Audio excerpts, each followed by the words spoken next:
சேலத்தில் புதிதாக திறக்கப்பட்ட ஜவுளி கடையின் மேற்கூரையை நள்ளிரவில் உடைத்துக் கொண்டு உள்ளே புகுந்த மர்ம நபர் கள்ளாப்பெட்டியில் இருந்த பணத்தை திருடிச் சென்ற சிசிடிவி காட்சி வெளியாகியுள்ளது.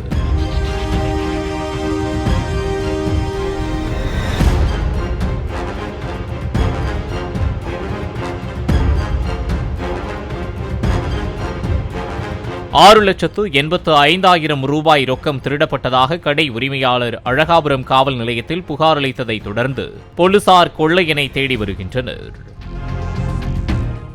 பிளே ஸ்டோர் மற்றும் ஆப் ஸ்டோரில் இருந்து பாலிமர் செயலியை QR கோடு மூலம் பதிவிறக்கம் செய்யுங்கள்.